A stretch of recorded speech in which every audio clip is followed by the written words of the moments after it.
and quickly highlight what we're going to be discussing today. So there's really 3 sections to the webinar, all really discussion based. The first, we're just going to go into introductions very quickly, talk about some of the cybersecurity challenges that we'll explore throughout the webinar.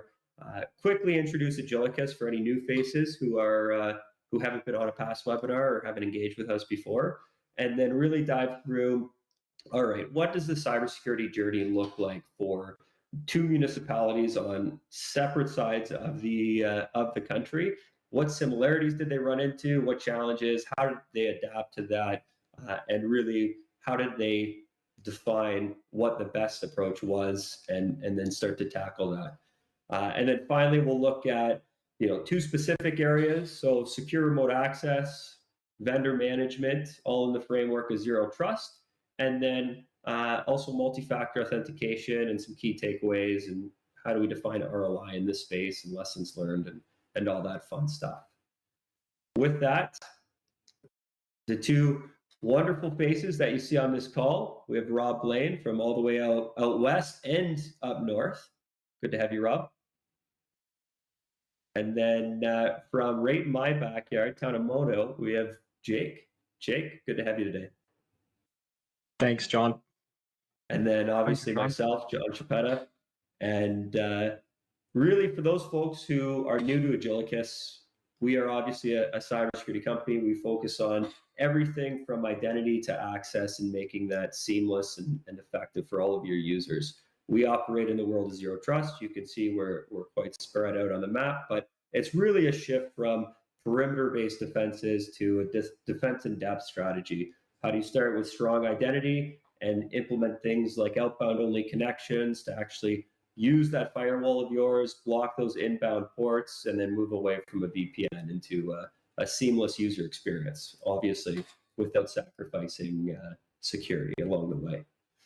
What we're going to be talking about today, and this is a good one because I have this conversation quite frequently. I'm sure the folks on the call do as well. But if I pose the question to everybody, I'm not going to poll the audience today, but maybe I'll pose it, Rob, to you and Jake, of, are municipalities frequently targeted by cyber criminals? And before I let you answer, I will say the typical answer that I get from small municipalities like yourselves are, we are just, municipality X. We're too small for anybody to care about. What do you guys think? Rob, maybe we'll start with you. Well, thanks. Definitely smallness, remoteness, how far north you are, doesn't really matter. Everyone is being targeted, everyone in the sector, from the smallest municipality to the single, unincorporated town. If they look like a municipality or a government entity, they are going to be phished. They are going to have malicious software sent to them. It's just a matter of time. Yeah. Jake, anything to add? I totally agree with you, Rob, with that. And the thing is, the other part of it is they realize we have to keep these businesses running, right? And we do run as a business. So we're targeted. We would have to pay, or we would have to get our resources back. And the knowledge that's out there with the threat actors, that they know we have insurance or can have access to insurance, is another leveraging factor that can lead to us paying. And it's huge. It's the amount of stuff that I see coming in just from emails alone is unbelievable. Now, like, that we have transparency into that environment. So that's my opinion. I totally agree with you, Rob. And that is a good point. And it kind of bleeds into the next thing on the top right is cybersecurity solely the responsibility of IT? And I know, in the past few years, it's been user training, but why is it beyond IT at this point? Why is it beyond, your 2 seats and the people that support you? Maybe Jake, do you want to start with this? That is a solid question. So I think it's the perception that it's always going to be IT is going to take care of our problem. But again, like with everything else, it has to be a culture and a mindset that your C-suite and senior managers need to understand what the risks are. And the risks are, it's not an IT problem when even ourselves personally are impacted as employees of the town, that our data could be exfiltrated and our information can be exfiltrated, that turns into an HR issue. And when it turns into the reputation of the town, that starts to touch on into your counselors, and it touches on to the CAO. So it starts to really affect the organization as a whole. So the sooner that the C-suite understands and upper management understands this, the better off you're going to do. And thankfully in our organization, we do get a lot of support with that. So that's my point on it. Rob, anything beyond that? Well, that's a really good point, and it really spreads from the most junior, casual employee that might only do 2 hours a month, but they have the same opportunity of causing catastrophic results as the person in IT that has administrative privileges. So it's really crucial that everyone has this security mentality and is working on the same team and not afraid to report or not afraid to say, hey, I clicked on something. It really, every employee is critical. And that's awesome. And it does lead into something else. You're talking about council and how if something were to go wrong, it balloons out, and it's not just one person who's at fault. Even the user who brought something into the network, they likely didn't even know in the first place. They didn't do it maliciously, it was by accident. And so when we're talking about all cybersecurity initiatives, the biggest thing that comes up is, hey, I just bought X product 2 years ago. I can't go back and ask for something else because they might interpret it like, oh, was that not good enough, or was that the wrong decision? So in line with, should cybersecurity be an optional expense, how do you get around that? How do you even approach those type of questions? Who wants to go first on this one?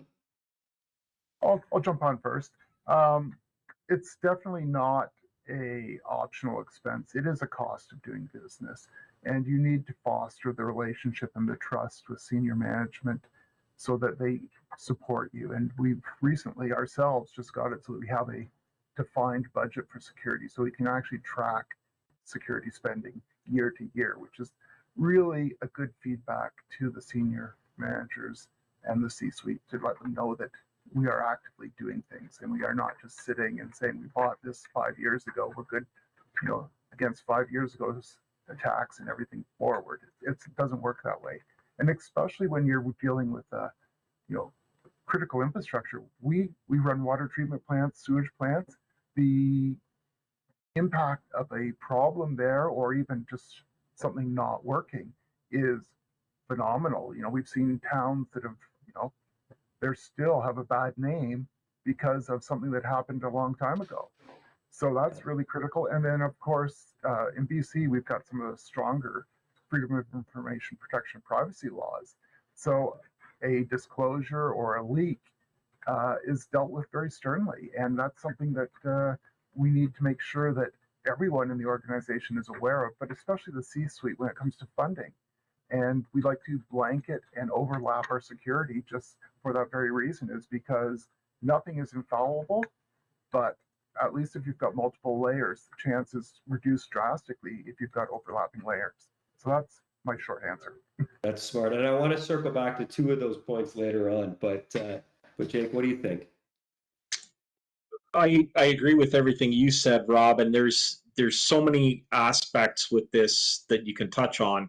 But one thing I find has helped is educating basically staff, and including the C-suite and council and whatnot, and getting them to understand what the current state of affairs were.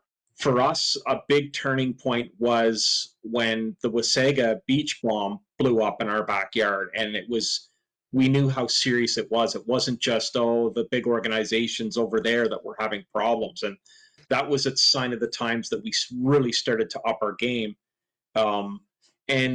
And like you said, to your point about infrastructure, Rob, like now the Ministry of Environment, Conservation and Parks, formerly the MOE, the Ministry of Environment, who's involved with handling our water systems, they're starting to ask questions about cybersecurity now, and if we have policies and what we have in place. So the picture, the message is getting out, and the picture is growing. And as far as changing this, we do the same thing. We end up adding on services based on our needs and whatnot. We're trying to evaluate things. So I agree. And it's just, I'm leveraging what's going on in the world and educating staff about those sorts of things and trying to provide reason as to why we're doing this. We're not doing it just to spend money. We're doing it to protect the organization and the constituents. That's fantastic as well.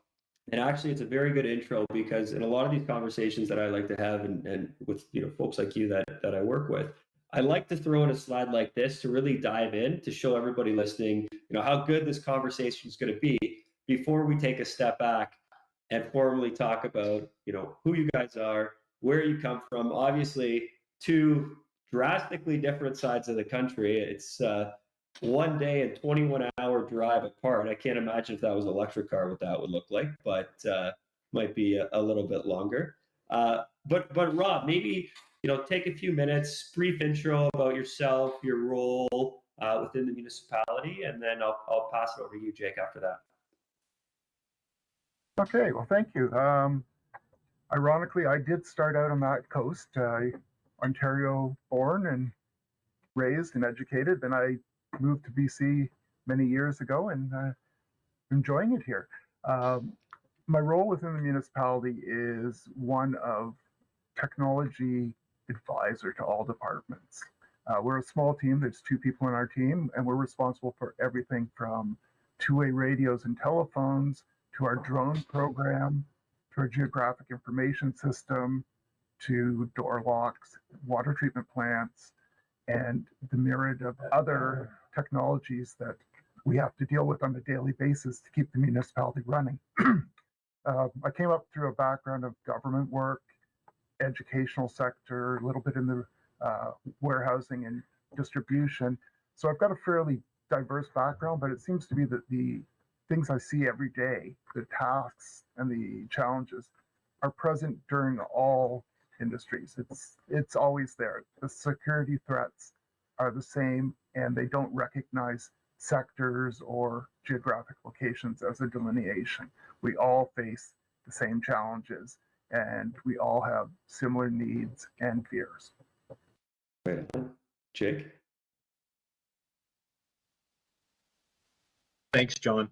For me, I'm an Ottawa boy originally, and then migrated around to various places, worked in the States for a spell, mostly dealing with tech work and specifically in GIS. So my background's geology, GIS. I've always been studying in IT, and these days that's my primary focus is GIS, IT, and data. So a lot like you, Rob, dealing with technology, anything from installing GPS units in the plow trucks to, like you said, dealing with security issues on a SCADA site, and just improving even workflows in our environments and leveraging technology to do things better. And with that, it's been an adventure. And again, going back to my comment about with what's gone on in Ontario in the last few years as to how serious these threats have come, I evaluate things differently. Even working, say, for doing stuff myself personally, going to a medical facility, going to my dentist, and like having a chat with them about, like, you realize, like, how secure is your data? How, preaching to my dentist about these sorts of things, right? Like, that's the reality that we live in 2023. Is it's all about the data and preventing the bad guys from getting our data. So that's where I'm at. So Jake, on that point, both you small municipalities, I hope I'm not mischaracterizing you when I call you guys jack of all trades, if not firefighters sometimes. And that's why, I love getting on here with you guys. But Jake, coming from a small municipality, what does the cybersecurity challenges look like for you? Like, if you had to sum it up in 3 key points, and those challenges could be internal challenges, could be external, could be whatever. Number one, I'd say, is cost, right? Like, everything these days is expensive and continuing to go up, right? And I hate to say it, but in speaking to some of my peers and other vendors too, they see it too. Like they see the big corporations who, well, the greed factor plays in, right? That they're bumping up numbers for just because they can, right? So there's that factor. The other one is again, it's like, well, getting the question is like, why do you want to buy this toy, right? Like you feel like you're talking to your parents about bringing home something you shouldn't be, right? Like, so there's that aspect about justifying what your needs are. And third point, I guess, is getting the right tool, I would say, because there are like, and making it so it is more functional than the Allen key versus a Swiss Army knife, right? Like, so, and I'll probably bring up some more about that shortly, but that's where I'm at. So the 3 points would be cost, buy-in from the C-suite, and then making sure you get the right product, get your return on investment. So that's about where I'm at. And that's excellent. Rob, are there any on there that you disagree with, or any that you would add? No, I don't disagree at all. I agree fully. And it's very evident to me and very painfully focused. We are 10% of the province of British Columbia's landmass. That's just a bit bigger than Austria, the country. We have a population of less than 5,000 to fund this. So introducing a $20,000 security tool is a great impact on our taxpayers. And these are the same taxpayers that I see at the grocery store, that serve me at the restaurant, things like that. So I want to make sure that value is always a key factor in what we do. And sometimes we do have to spend those big bucks to get the value, but we want to make sure that we've done our due diligence and spend it wisely. So that makes sense. So, I mean, I actually didn't even know you were that big. When you compare it to Austria, that's hard to even consider sometimes, right? So going into the pandemic, obviously, when it comes to remote work, cybersecurity, I think we've seen more changes in the last 3 years than the previous 5 years before that. So in an area like that, what did this scenario kind of look like pre-pandemic, going into the pandemic? How did your approach to cybersecurity and where that was on your radar change, Rob? Well, cybersecurity's always been part of the radar, but it definitely filled the screen.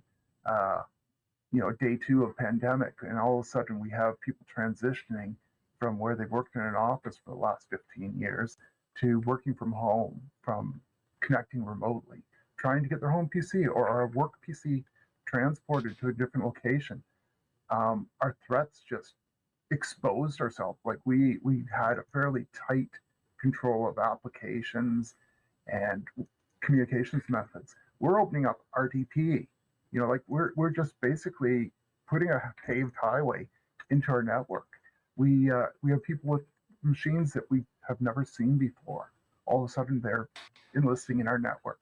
It was a scary time, not just because of the pandemic, but for impact on an IT leader. That was a terrifying time. We were making choices that we would have never made, but we needed to keep the business running. We were working out, trying to figure out new conferencing software. We hadn't really done much in conferencing, and we had implemented, our Zoom over 2 days. And it was just a scary situation. And then we have, like the Zoom security leak, and the fact that they weren't doing fully encrypting. They corrected it quickly, thank goodness, but that caused a couple nights of, no sleep. And it just continued throughout the whole pandemic. But I have to say the pandemic has probably been the single biggest driver in tech change in the last 15, 20 years. I completely agree. I mean, I've worked with organizations that they said overnight we had a 6-month plan to go to things like Office 365, and we just flipped a switch and said, let's see what'll happen. And then at the same time, to your point, Rob, in that there was investments made, whether it was the right investment at the time or not, people just did things because they didn't know what to expect. I talked to one municipality and I said, what's the first thing you invested in the pandemic? And they said, we doubled everybody's voicemail. And I knew they were going to get a lot of messages. We doubled everybody's voicemail, right? Like at the start, you just didn't know. Jake, what did you run into? I'm sure it's probably in a similar category. So pre-pandemic, so for us about 2019, things started to change, and that was when we started to ramp up our cyber game, as I'd mentioned. And one of the first things that started for us was for myself and my partner in crime, Colin Seymour, to have remote access to our server. And we were a one server shop back then. And with that, this way we wouldn't have to necessarily go on site on weekends and do server work, et cetera, right? And it gave us more flexibility. So with that, we were the first ones to have access. And then the pandemic light switched on and we're like, okay, now everybody has to have access. It's like, okay, so we started thinking about what we needed to do. It's like, okay, VPN with MFA. And like when my boss at the time said, okay, it's go time, we're having to shut everything down, you better be ready to pivot. What do we need? Right. And it's like, thankfully, we had desktops that were dying. So it's like, okay, laptops for everyone. That's the way we're going to go. They're going to be remote access. And then it's like, well, how are we going to access our critical systems? It's like, well, it's the VPN that we have. That's what we're going to go with for now. And then we'll figure out the MFA, et cetera, right? So like that's, and like you mentioned too, Rob, some of the challenges with the, with regards to the conferencing system stuff, like we did have Office 365 already, but we didn't really do a Teams rollout.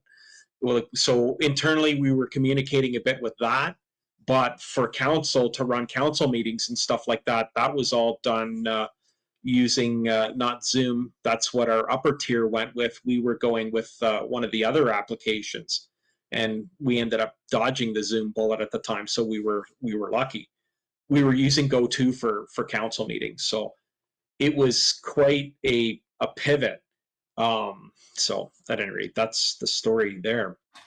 So that's a good shift as well, because it paints the picture perfectly, and it actually, two municipalities, different sides of the country, same problems at the end of the day, right? And everybody in between your two municipalities, I'm sure, face the same thing. And so going in a little bit deeper on that, Jake, tactically, what boiled up as most important? What did you have to first address? What are the initial steps you took into addressing some of those things? And I have the challenges crossed out here, because what I want to focus on at this point is, what solutions did you bring in? How did you identify what was important? And then how did you get that in there? So going back to the point about, so like I said, we started in 2019 with some of that stuff, and we started building infrastructure, and it turned out we went through a major change, complements of our water system upgrades, where we needed server redundancy. So with that was another sort of lead into where the pandemic was leading up to. We had a new resource that we had this capability, and we leveraged that, but not immediately. So what we had to deal with was, so everybody was rolled out with a vanilla VPN that we had, that was configured through our firewall, open source VPN, which was fine for the time. But the funny thing is, we were starting to hear problems, and I hear Don's voice in the background on this one, about why we were having problems with streaming council meetings when people were logging into VPN, right? And so that was an interesting issue. And then the other thing that came up was our insurance renewal was happening during the pandemic as well. So we had to deal with a privileged access management scenario. So basically, between Colin and I as administrators, we had to start factoring in everybody else who was privileged access, which included our tax clerks and people who had access to ownership information. So we're like, okay, now what are we going to do? So with that, that's when things started to shift towards, okay, we've got to do something better than the VPN, because our tax software does not run well over the VPN. It was an antiquated piece of software, and it was very slow, and we would get complaints all the time about how slow it was. And it's like, okay, we have to do something differently, because we had the software installed locally on staff's machines, and they would connect to the database, which was in our server environment, over VPN, and we're like, this isn't working. We have to change something. So don't know how far you want me to go with that, but Hey, keep going. What was the solution? So that's where I got an email from a guy I knew, and the timing was incredible, like a Patriot missile taking out a projectile in the air. I get this email from this voice I knew in the past, John Chiappetta, asking about, are you having to deal with an MFA problem? And that was the problem that myself and Colin were trying to deal with, is like, okay, so what are we going to do for privileged access for people like tax clerks who need to access data? And all we could think of was, let's roll out MFA on the endpoint. That could potentially be our solution. So we started looking at Duo, and we're like, okay, Duo does that. Okay, great. Let's set that aside and let's see what else. And then we're like, okay, what's John telling us? Let's attend this webinar and find out what's going on. And we're like, okay, this is interesting.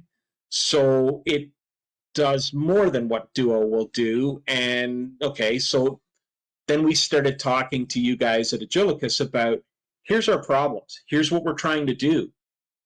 Can we secure this antiquated piece of software that they're never going to put MFA on? Can we leverage your application to do that, and how? So that's how it all started. So I'll leave it there. That is actually a perfect point to stop, because Rob, our story is very similar with how we started to engage on the multi-factor as well, and I think you were going down that same road, right? We definitely were. We were a little bit later to the game, but we were going down the same road, the same questions, insurance, can we get it? How much is it going to cost? How many restrictions are there going to be on it? What do we need technically to have? We need MFA. Okay, how are we going to get MFA? Who's going to manage our identities? It just started, the meter on the taxi just kept running up and up and up.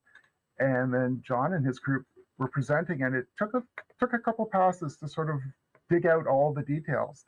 But each time we talked, we realized, okay, so it's not just MFA, it's not just VPN, and it was all these other things that were bundled with it. And then we looked at the economies of it, and the Agilicus was about the same cost as one of these sub pieces, but it did all of it. And then it became, whoa, okay, this is something that we can't afford not to do. And, it was, once again, it was a post-pandemic. We made a lot of decisions during the pandemic that may not have been the best for our security stance, but it was the best we could do at the time, given the situation. And we've been working constantly since then to each year up the ante. And that's awesome. And it's again, it's crazy to see, because while I put some thought into it beforehand, working with the two of you, it's crazy to see how well it aligns in terms of same challenges. You're up against the same things, cost. You need to make, a dollar last as much as possible. And you need something that at the end of the day doesn't cause work for your team, because you don't have a huge team, right? You don't have the Toronto IT team. You got Northern Rockies IT team and Mono IT team, right? Which we're looking at a good chunk of them right here. And so I think that's fantastic. And if we dig into that a little bit, for you, Rob, what are some standout use cases? So you mentioned you had staff going home who needed remote access to things. You have devices that you have to be responsible for from third parties that aren't your devices, and they need access. What are some standout use cases that you found value in leveraging us?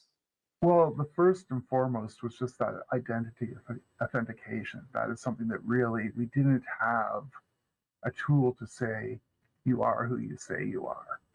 And that just rolled out into many things. Our SCADA remote access, we had been fighting with it for years, where the operators didn't like our solutions, and whatever the solution was, it wasn't good enough. And that we roll out a VPN to them through Agilicus, and we're then able to, give them something that satisfies them, that they're happy with. And then it just seemed to be rolling out. We had changed copiers during the same period, and we started going to, well, gee, if we've got boxes or cloud storage, why don't we have it so that the copier, rather than emailing everything all over the place, sends it directly to Box? Oh, okay, we need single sign-on for this. Oh, we have the tool to do this. Our treasury people, they're remoting into their desktops. Once again, that was a quick solution, and it wasn't a solution that took days, weeks to engineer. This was hours, and probably implementation of it was 15 minutes max. Call in here, and it's funny that we both have a call in this number two. It's been just taking the stuff and running with it. There's not a whole lot of learning. The uptake of it is very quick, and it enables him to do these things that I need for my clients very quickly, and everyone's happy. It's been really it's been the tool that I wish I had in my toolbox from the start. Rob, I appreciate that. I promise, we're not paying Rob anything on the side to say all that. I do appreciate it. I'm happy to hear it at the end of the day, because when we started to have conversations, I said, look, here's what we set out to do. I believe in the product, and if it supports you, fantastic. Jake, looking at you in terms of what are some standout use cases that you've run up against? Have you had the same experience as Rob? Yeah, this is where it gets cool and exciting for me, I think. So with going back to the PAM scenario, which was the first scenario, and the multi-factor authentication was changing how we interact with our tax roll software, which is privileged access, right? Our ownership database and information is all there. So with working with the folks at Agilicus, we sussed out what the possibilities were, and what we ended up doing was we ended up taking the application and moving it into our now virtual server environment and creating virtual desktops for everybody to access the software there. And how did we do it? We were using Agilicus desktop application, and basically a connector goes on somebody's laptop. None of the data gets installed or stored on that laptop anymore, and they're accessing it all on our server. It's all behind closed doors. And if you don't have rights to access it, you don't have rights to access it. So that's win number one.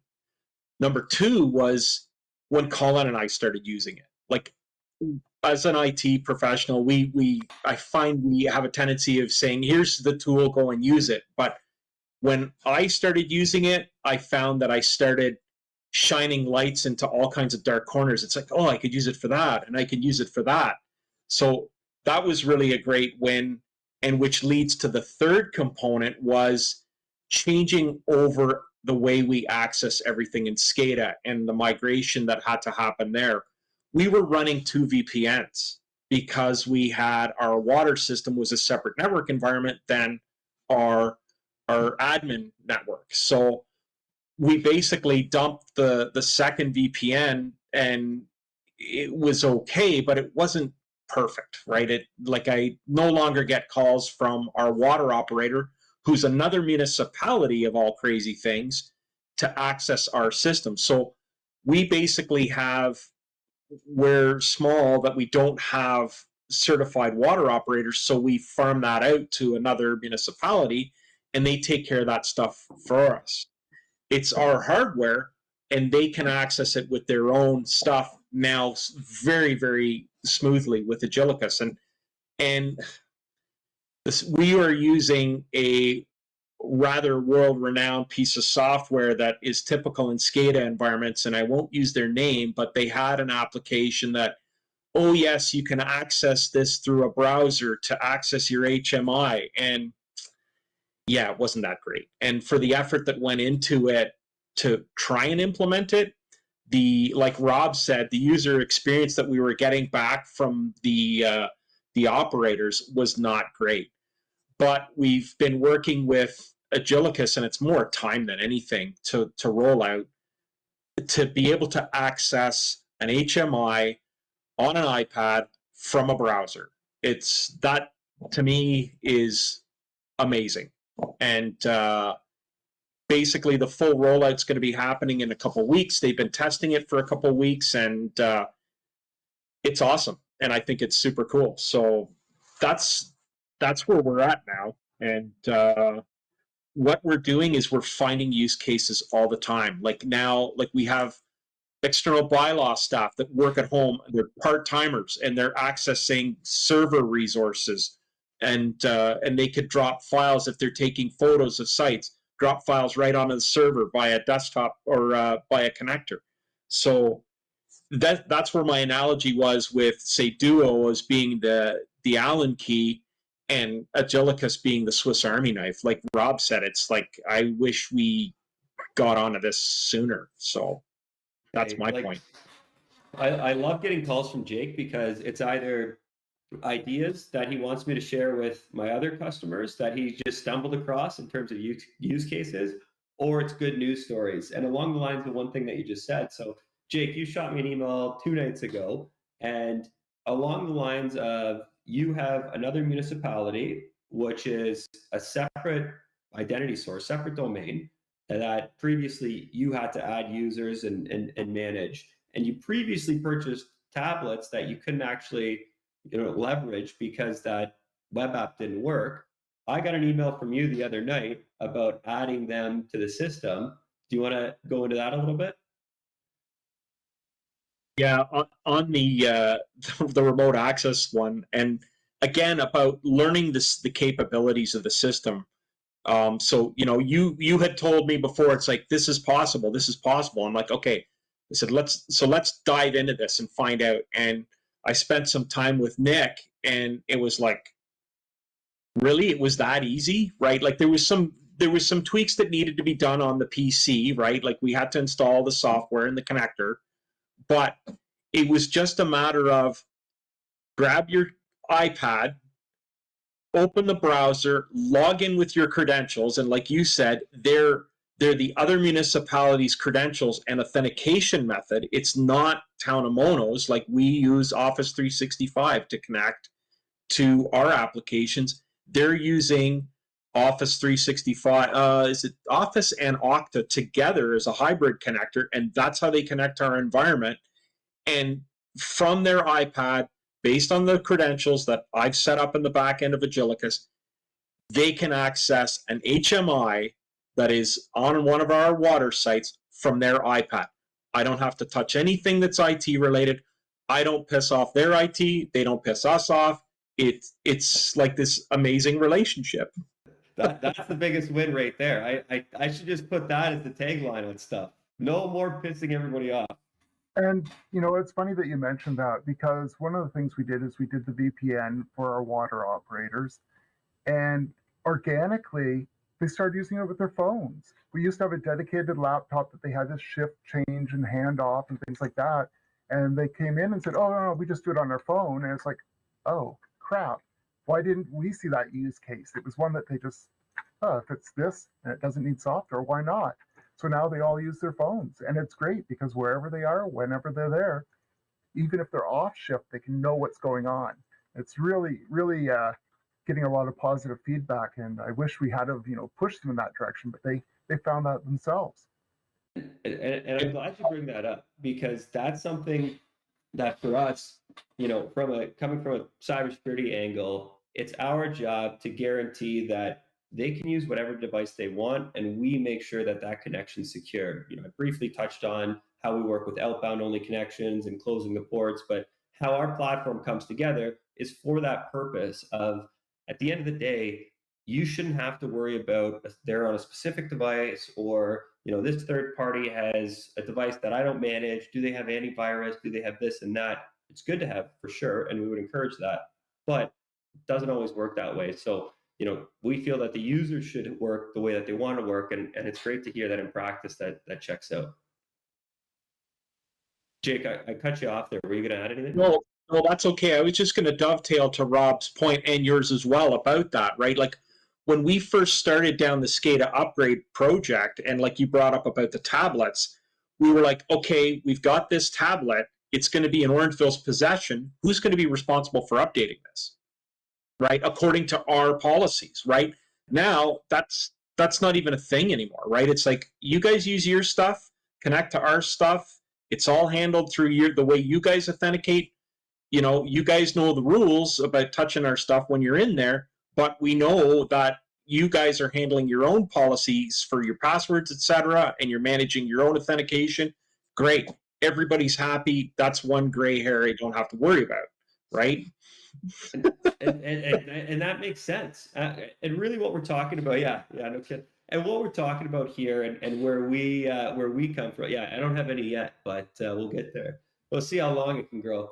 But what we're talking about is the world that we play in, and now you guys play in, which is zero trust. And the entire notion there is, in a VPN world, you say, I trust Rob. I give Rob a device. Okay, Rob on that device can connect into my network. And what we're doing, and once they're in, they're past the mode and they get access to everything and everything that you already highlighted, Rob.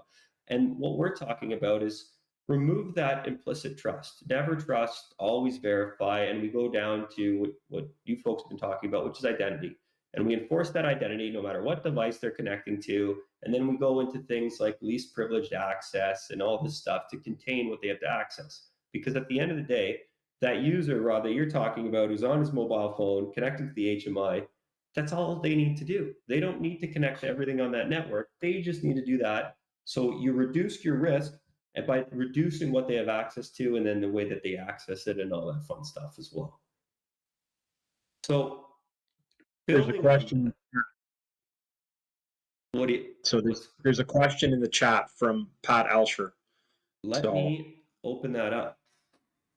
So Pat's asking, what kind of training or support was needed for your staff to adapt to the new system? How user-friendly did they find the Agillicus platform? So, Rob, you want to go first? Sure. Like I said, they discovered the phone access themselves, so that was a zero investment. But we did spend time with them, showing them, basically show them once or twice, walk them through it, let them do it themselves, and then they're good to go.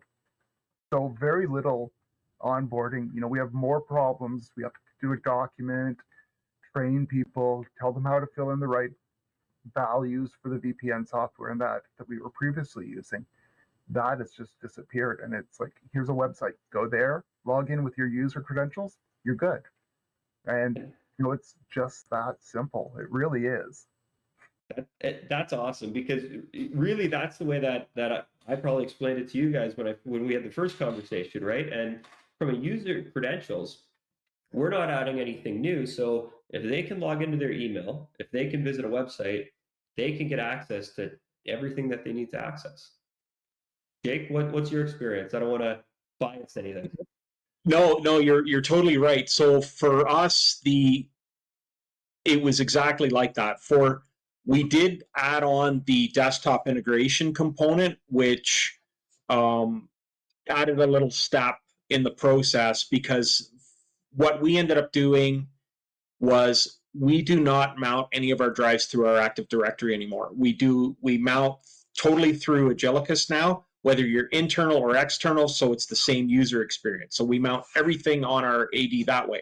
And guess what? If people don't need access to their drives that day, they don't bother connecting. So it's, in our mind, from Colin's and my discussions about the concept of rolling it out that way, we thought it was a better security posture to run that way. And some things that happened along those lines was that we found out people weren't locking their machines and logging out from the system at the time. And guess what? They couldn't access their Agillicus drives anymore. Well, yeah, because the token expired, which that is an awesome security feature. So as far as the rollout went, there was things like that people weren't used to. But again, like a one or two pager regarding how to do a refresh to mount your drives or to do a connect to a remote machine, that was just the context of it. Whereas when we were running two VPNs, again, it's like, okay, getting connection to your VPN.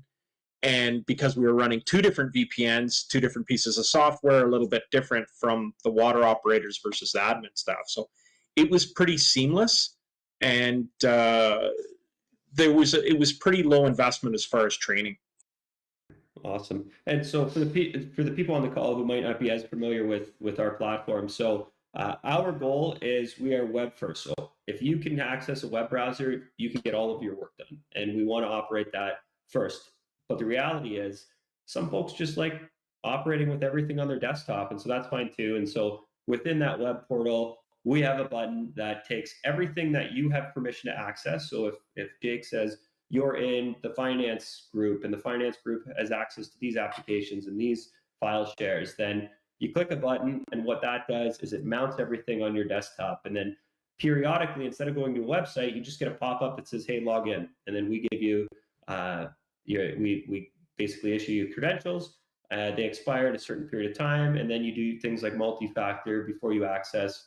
File shares would be a good example. And then I'm not going to go too much into the details here because often it's better to do it in front of a diagram. But what we're doing for everybody, actually, not just Jake and Rob, but if they do file share access, we're doing that over WebDAV. So we're doing SMB shares over WebDAV, which is important because the way that, if ransomware gets on a device, often travels through SMB shares. And so the way that we connect to things blocks the way that ransomware travels. So one device might get infected, but it's not going to spread like wildfire through your whole network. And then what I'm going to do, just conscious of time, we have about 13 minutes left. Talk about ROI, because this is a hard one. And admittedly, it's hard. I get this question all the time. What's the instant results we can see?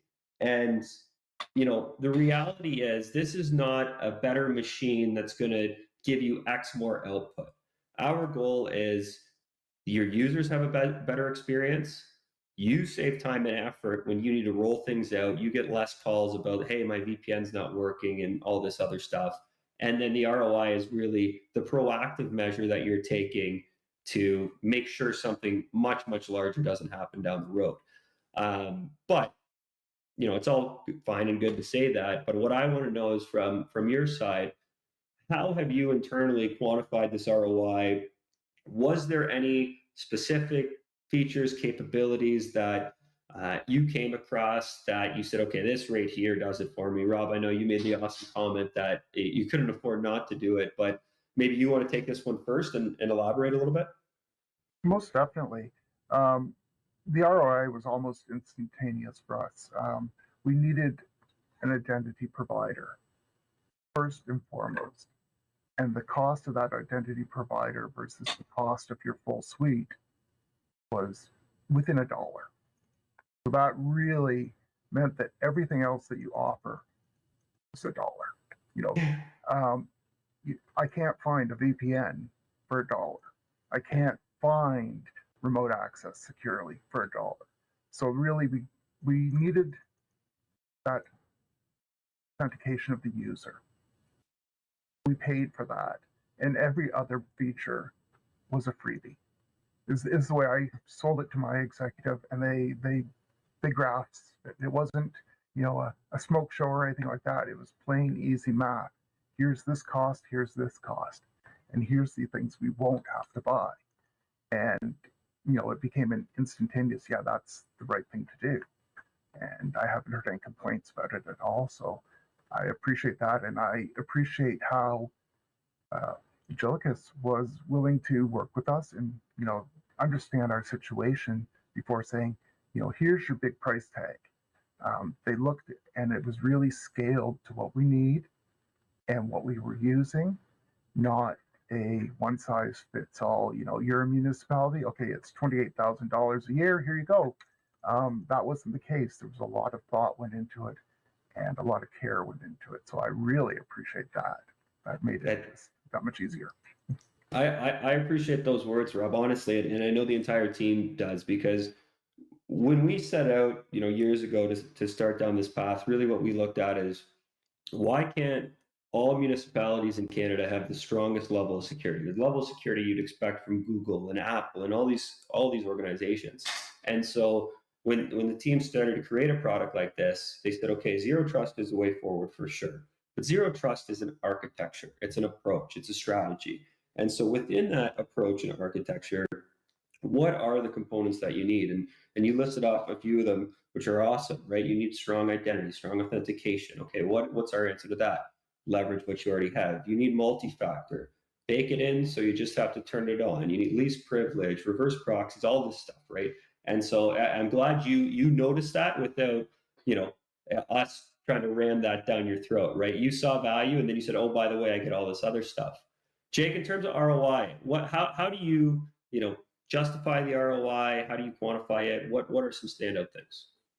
So going back on the adventure with you guys, like Rob said, it was what you guys did with us was unheard of. You spent time with us to go through and really get under the hood as to what our challenge was, and that was, how do we deal with this antiquated piece of software to secure it?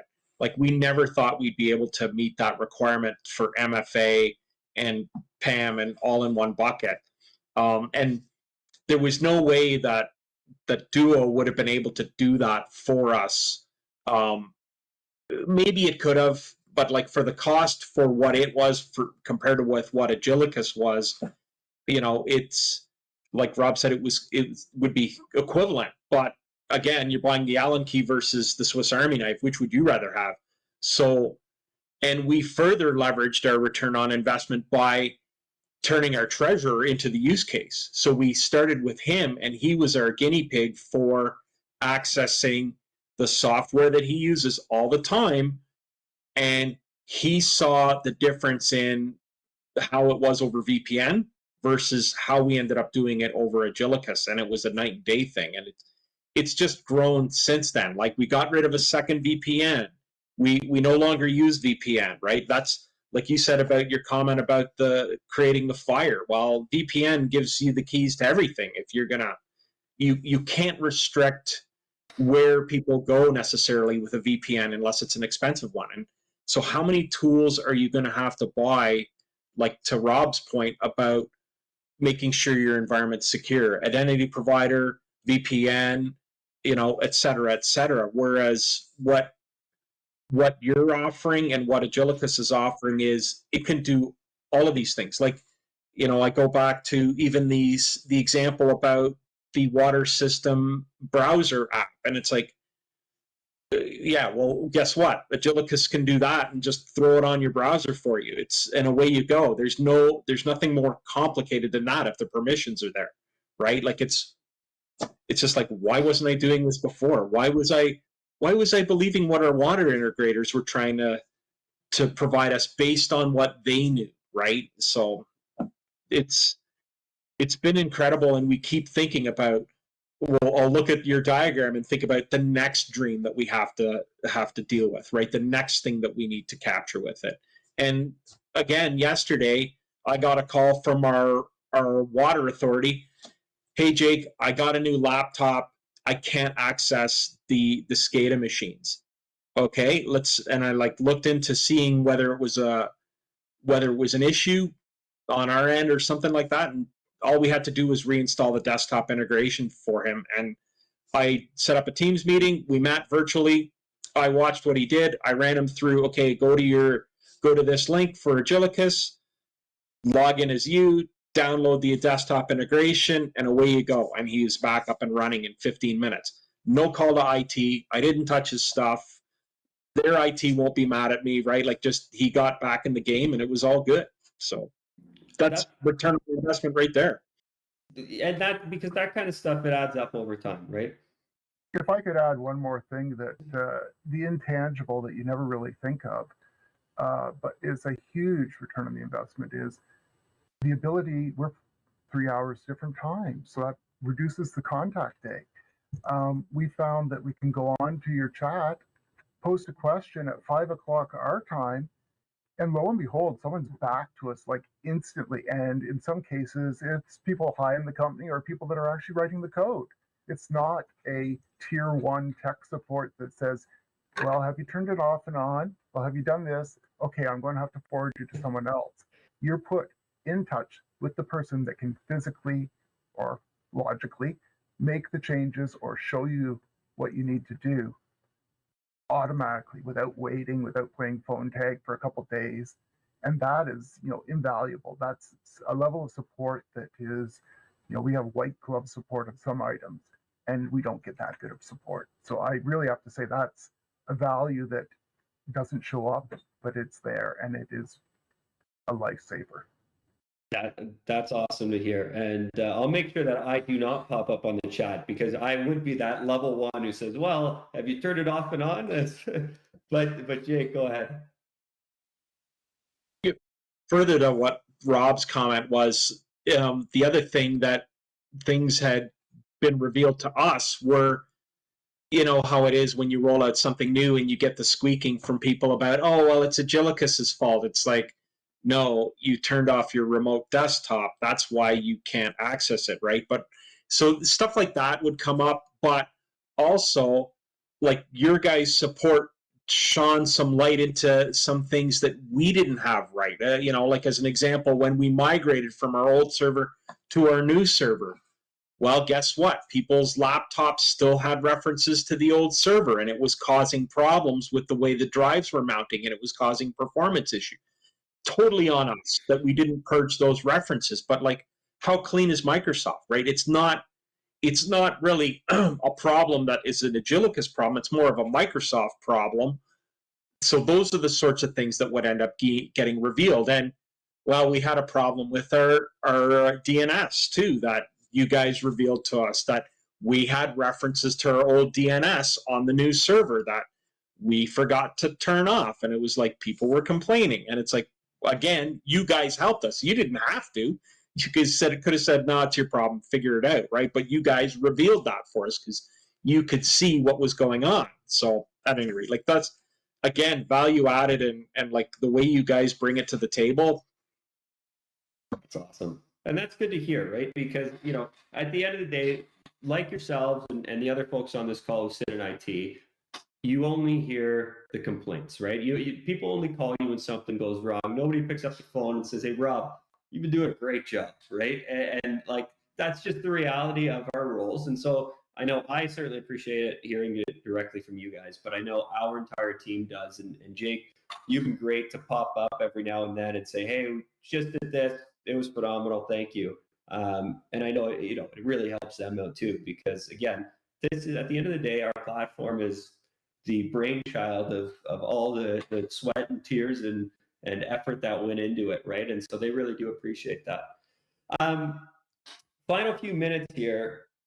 What I want to ask, I'm going to ask a two-part question and pose it to you guys. So, to your peers listening in, how do they know they're on the right track with cybersecurity initiatives?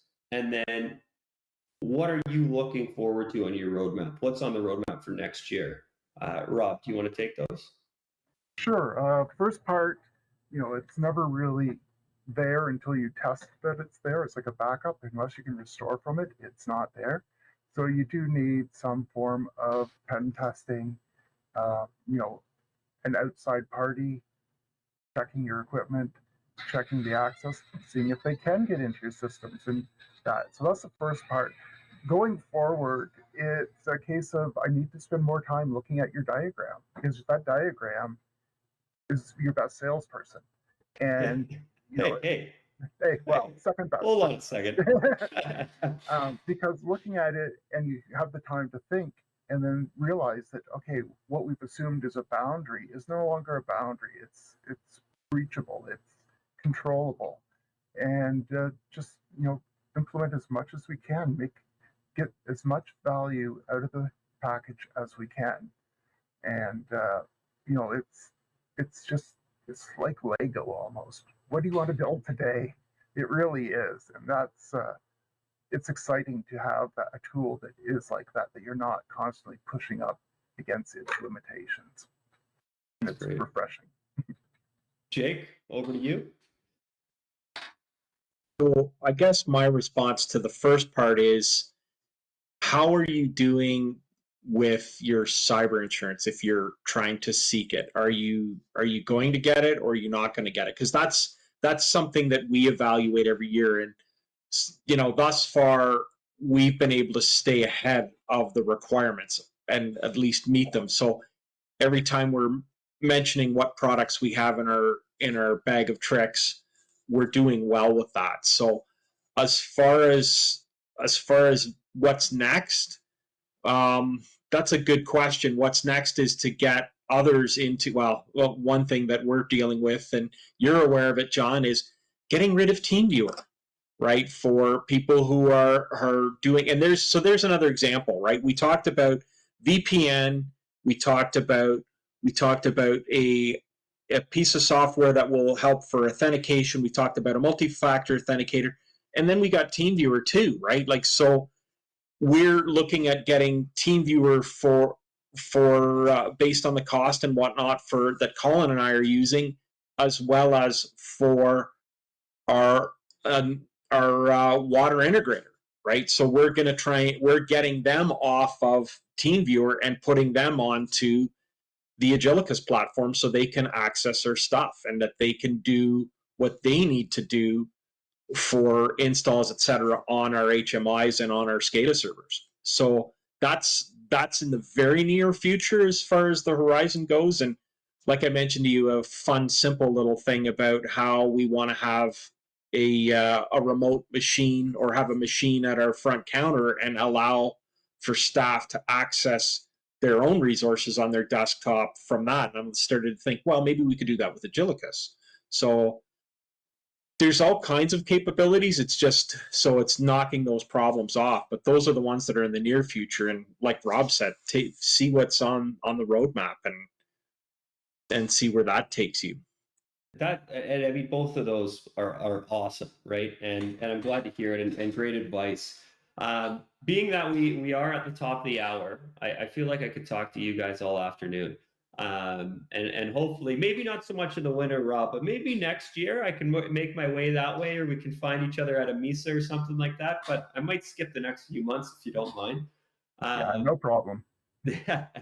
And Jake, I mean, as always, I'm sure I'll poke you in a few weeks and I'll bump into you somewhere.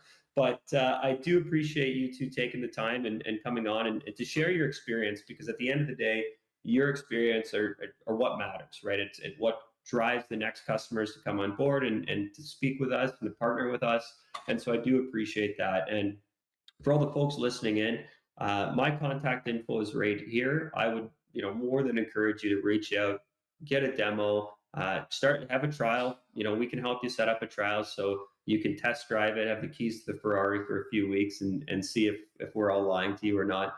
But I do hope and think you'd find value from it. With that, gentlemen, I'll thank you again for taking the time. I really do appreciate it, and hopefully we'll talk again soon. Enjoy the rest of your day. Bye now. Thanks, everyone. Take care. Thanks.